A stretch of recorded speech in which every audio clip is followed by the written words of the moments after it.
Como saber se somos de fato filhos de Deus?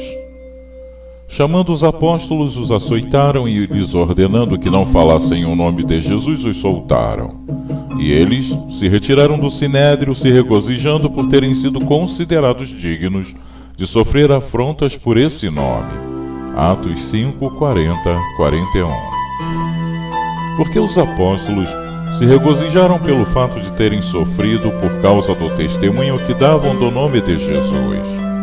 O próprio texto responde: por terem sido considerados por Deus dignos de sofrer por causa de Cristo.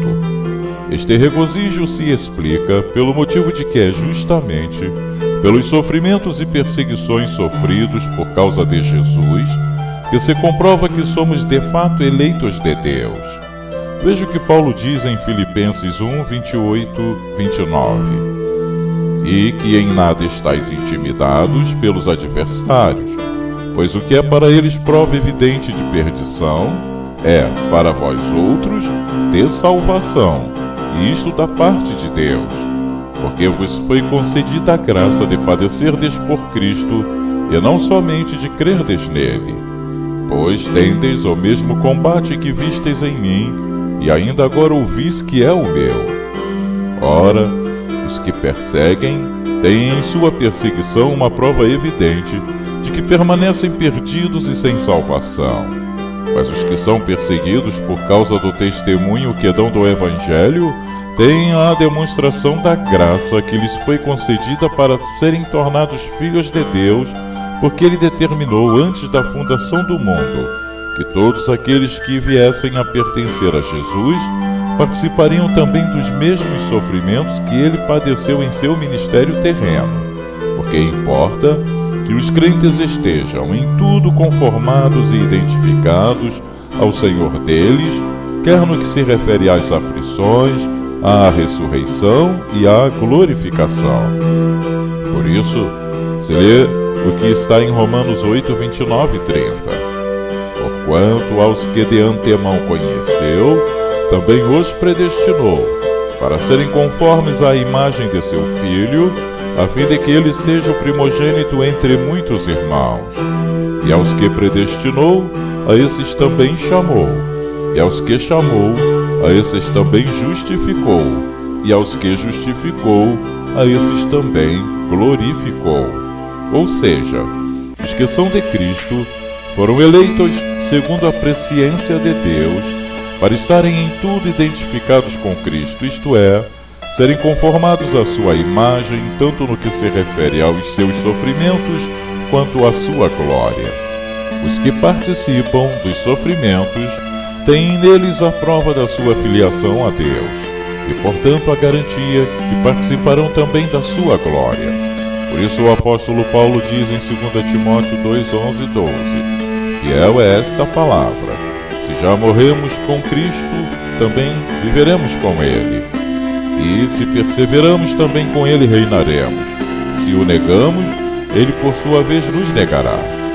É pela prova das perseguições e sofrimentos que padecemos, por causa do nosso testemunho do Evangelho, perseverando na fé em meio a estas perseguições e sofrimentos, que temos a certeza de que reinaremos juntamente com Cristo.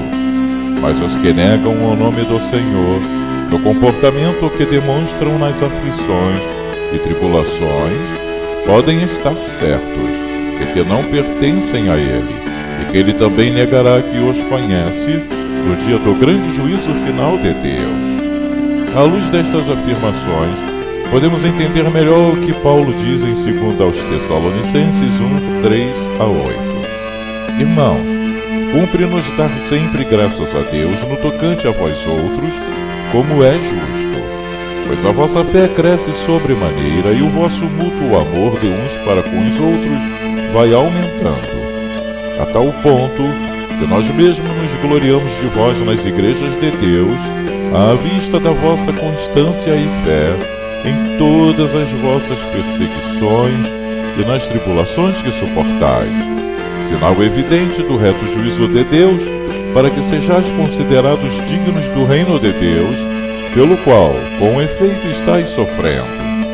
Se, De fato é justo para com Deus que ele tenha em paga tribulação aos que vos atribulam, e a vós outros que sois atribulados, alívio juntamente conosco, quando do céu se manifestar o Senhor Jesus com os anjos do seu poder, em chama de fogo, tomando vingança contra os que não conhecem a Deus e contra os que não obedecem ao Evangelho de nosso Senhor Jesus.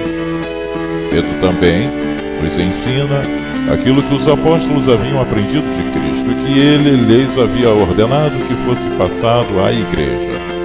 Servos, sede submissos com todo o temor ao vosso Senhor, não somente se for bom e cordato, mas também ao perverso, porque isto é grato, que alguém suporte tristezas, sofrendo injustamente por motivo de sua consciência para com Deus.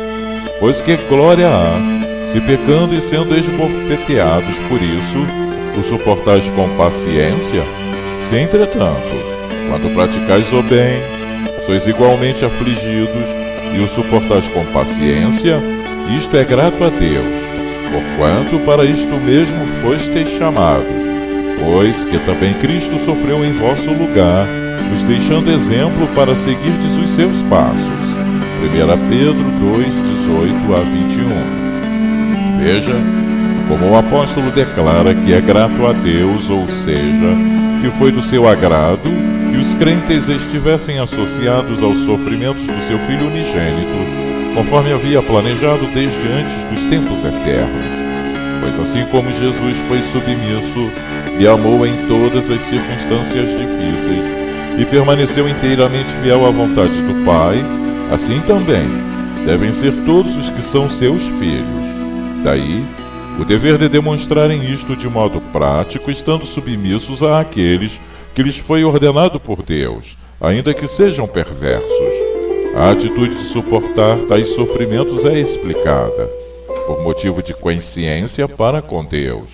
Ou seja, os crentes têm consciência, ou pelo menos deveriam ter, sobre o plano eterno de Deus para que sejam mansos, obedientes, submissos, amorosos, seguindo o exemplo de Cristo nos sofrimentos e perseguições que sofrem neste mundo por causa do seu amor à verdade do Evangelho.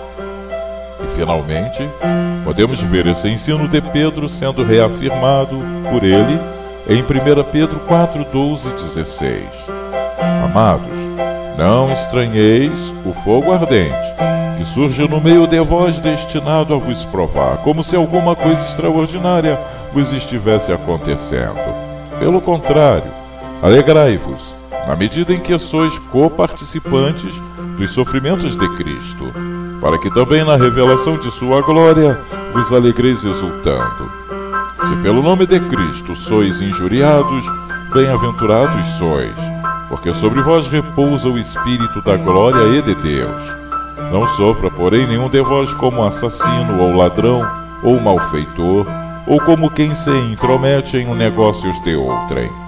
Mas, se sofrer como cristão, não se envergonhe disso. Antes glorifique a Deus com esse nome.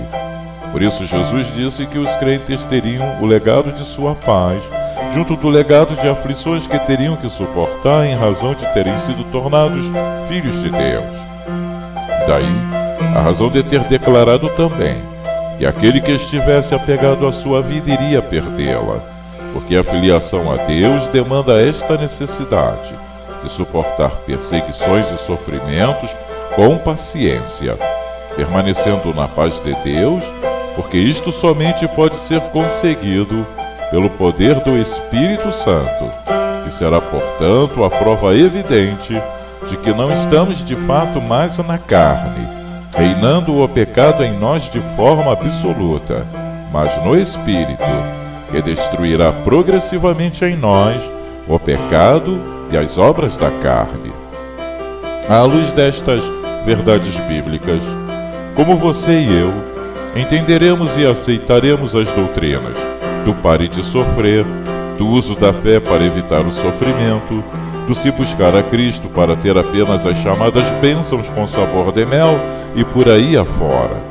Reflita bem e considere o plano eterno de Deus para todos os que são seus.